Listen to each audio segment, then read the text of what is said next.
I've always been very enthusiastic about the newfound genre of influencer boxing, and I usually tune into any event that features popular YouTubers I can recognize that are fighting each other. It's not because I'm genuinely interested in the sport or anything, it's just because I get to witness the growing showroom drama between each of the different internet personalities and witness the different ways that each fighter deploys psychological warfare and tactics in order to mentally weaken their opponent. Depending on how effective each fighter's trash talk is at bringing the image of their opponent down, it's almost like they don't need to actually win the real physical fight in order to defeat them. If you have more denigrating trash talk and you win over the support of the internet and you have better optics overall, that's all that truly matters at the end of the day. Because the only thing that should matter to you as an influencer is having the support of the internet and is having better optics. The question might arise though of where we draw the line when it comes to trash talk that is a little bit too effective and might traverse territory that some might consider off limits. Antidepressants? Yeah. What, you taking a piss out of depression? Whether it be insulting someone's family or character flaws out of their control,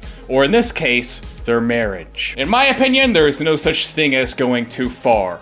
All influencers should be pushing the needle by any means necessary to generate more content. Content is king, as I say. But others might disagree when it comes to the lowbrow tactics Danis has been using against Logan Paul. To provide some exposition, Logan Paul has recently announced that he's getting married to some random Instagram e-whore right before the anticipated boxing match between him and Danis. And Dillon didn't hesitate for a second to take this low-hanging fruit and use it as ammunition against him to diminish his morale and get in his head. He's been borderline spamming Twitter with a constant conveyor belt of different pictures and videos featuring Logan Paul's wife with other men and talking about how shamelessly promiscuous she is. He's really been drilling in on the fact that Logan Paul's soon-to-be wife is an absolute whore, to the point where it's completely undeniable to anyone who's had a glimpse of his Twitter timeline. This woman makes an OnlyFans girl look like a wholesome trad wife. Don't come up with bull reasons. Like, if you're just like, I don't want to you anymore, say that. Only thing better than dessert is sex. I don't really think penises are that pretty, so I prefer you to hide it inside casually. On first impression, you get the idea that this Dillon guy is trying way too hard with posting so much content committed to the same bit on Twitter. But on second thought, the fact that he has such a massive unlimited supply of material featuring her with other men is very telling and actually gets his point across that much more effectively. These aren't just cherry-picked pictures of her with other men of all assortments and videos of her talking about her sexual debauchery. It really does seem like there's an unending ocean of evidence that Dillon is siphoning from, and everyone is starting to see her for the heathen she really is. Logan has been playing it off like he's not emotionally affected by the endless slew of Dillon's tweets, and no amount of online insults could ever compromise his morale because he's had plenty experience of being under fire before. If Dillon thinks a single photo he's posted has rattled me at all, he's a dumbass. I've been through the social ringer. I've seen it all, I've heard all the insults. I highly doubt this because not only has Dillon claimed that Logan Paul has been filing cease and desist against his online trolling under threat of their fight being cancelled, but Logan Paul can literally be seen calling Danis an evil human being for all the mean tweets he's made. To someone who is an evil human, why choose Danis? An actual evil human. We then got to see the press conference after all this transpired and see how Logan and Dillon fare against each other in the culmination of all their online hostility. The press conference of any influencer fight is a true test of mental resilience and trash-talking prowess, and it's the final frontier of the optics war between the opponents. It's a display of the best insults each fighter has to offer, and I gotta say, when compared to Danis, Logan Paul was completely mogged in this style of battle. We start off by watching this dumbass bimbo Logan Paul hired to hold a bottle of his terrible Gatorade mockery the entire time. I gotta respect how shameless Logan Paul is with the shilling of his brand. It's almost like he's going out of his way to be purposefully unsubtle. He will take every possible chance he can get in front of a camera to bolster his brand. He literally called his YouTuber Gatorade liquid gold unironically. Yeah, go and try it. See what happens. You'll talk about on the second liquid gold. Yeah, liquid gold. But I've never actually seen him drink the shit. Probably because there's enough estrogen and microplastics in it to legally turn you into a woman. Anyways, Dillon arrives at the scene, throwing every bottle of Prime in the vicinity into the crowd, and just verbally manhandles Logan with consecutive insults and deals them in a very quick and witty manner. You don't gotta take that shit out on me because my brother hooked up with your ex. At least I got rid of this slut. You're marrying one. I ain't ever been with any girl as beautiful as my girl. Yeah, okay. My lovely Every single fiance, guy my in New York is sweetheart, who I gonna love be so much. relaxed. When I knock your bitch ass out. Yeah, if you show up, stupid. Yeah, I'm gonna show up. Don't worry. Just like Nina showed up to every guy's house Hey, you've been at. Every attack Logan tries to dish out is immediately met with Dillon's very simple yet extremely effective comebacks at his fiance. He's just absolutely unstoppable here. The best Logan could come up with was bringing a printout picture of Dillon getting choked out by a bouncer in a nightclub, who he later hired as his own personal security guard. But this didn't seem to faze Dillon whatsoever, as he just went straight back to calling Logan's fiance a whore. Yeah, Dillon Danis, the real fighter who got choked out by a bouncer in a club. Your girl got by 75 guys before you married her. Shut the up. He also brings out an entire custom-made cake that very accurately portrays Dillon laid out on a canvas, which also seems to be completely ineffective at provoking him. Hey, it's your birthday, right? Yeah, it is. 30th birthday? Yeah. Y'all, I got Dillon a gift. I got a cake of you getting knocked out with a camel toe. Happy birthday to you. Is this like an edible cake? Just like his wife. We will be cutting it up and passing it around to anyone who wants Just to like his girl, just like his fiance. In fact, going to this length just to get a reaction out of him and to try to win this battle has the exact opposite effect in my opinion. It just seems like he's going through way too much effort and trying way too hard just to have a very little impact. Also, right as he was holding the cake, KSI has this random spurg moment where he just chimps out and acts like an autist for no reason. Guys, wait! Probably because himself and everyone else here is on drugs, so it's probably not out of the ordinary to have random seizures like this. I think Logan came close to matching the power of Dillon's insults when he started going in on his mom and calling her a whore since she was a legitimate prostitute in the past. Crazy how You see Jake's hypercritical you are you of see- women's past, considering your mother's an actual prostitute. Yeah, go on then. Yo, you know about You watch Nikki in the Jake- hot you tub? watch Jake's- You know about Nikki and Tony in the hot tub? What? Oh, you don't know? And I think Logan would have had a lot larger impact on Dillon if you went hard on this one point, much like Dillon was going in on Logan's fiance. That is, if he wasn't just talking about how disgraceful it was to insult women right before this, making it hypocritical. You've resorted to attacking a woman as your fight tactic? No wonder you're friends with I Conor did attack her. McGregor. Dillon was also kinda hypocritical at one point as well when he was starting to call out Logan Paul for his CryptoZoo scams, because he himself has been known for performing cryptocurrency scams in the past. Why won't you pay back to people from CryptoZoo? I'm working on it, Dillon. In fact, he has a lot lower standards when compared to Logan Paul because he was exposed for taking deals for a couple $1,000s to shill a fake cryptocurrency which was orchestrated by CoffeeZilla. And a couple $1,000s is absolute chump change to Logan Paul. You scammed your audience 20 times. up, you Your ass got shit. checked by community notes. Dillon Danis has scammed his audience on several occasions. Then why did you answer For that?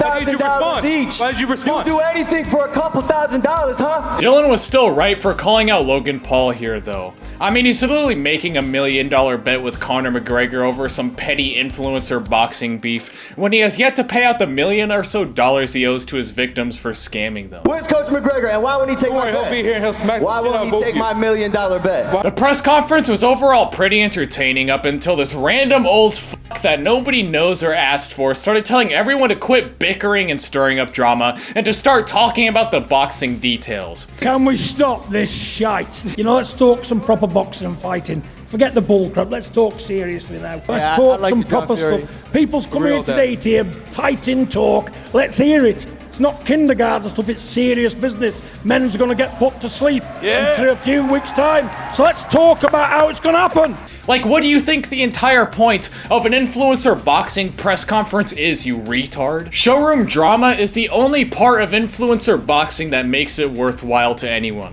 In fact, it's the only reason why most people are watching this in the first place. It seems like tradition for Logan Paul to be humiliated in every press conference he's present in. Is that lip quivering? Hey. Is that lip? How's that lip? Hey. Where you going, bro?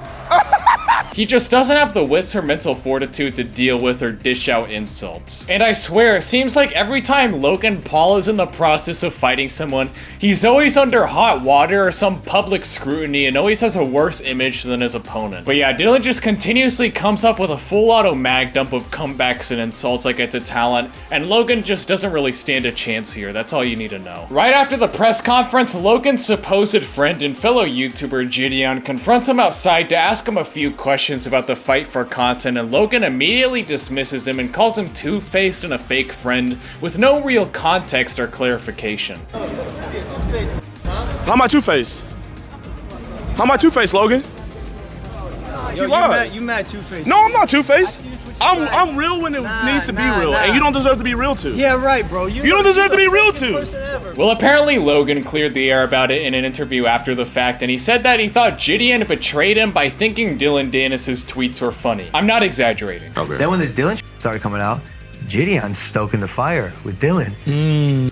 Get back on Twitter, you're the funniest guy ever. Like, why are you completely flipping to someone who is an evil human? Yeah. And I was just like, yo, you're two-faced. How egotistical do you have to be to think that any one of your friends or acquaintances aren't allowed to associate with anyone you don't like, or aren't allowed to think any of your enemies are funny people? And to interpret that as betrayal and throw away a perfectly good friendship just because of your fragile ego. I mean, to be fair, I don't entirely think they were really friends, because the only aspect of friendship Logan Paul brings up when it comes to Gideon is mentioning that they are purely business partners and that he did deals with Primes and that he had him on a podcast once. So I'm in my head, I'm like, you worked with us, with Prime. You've been on my podcast. We're friends. We have open dialogue.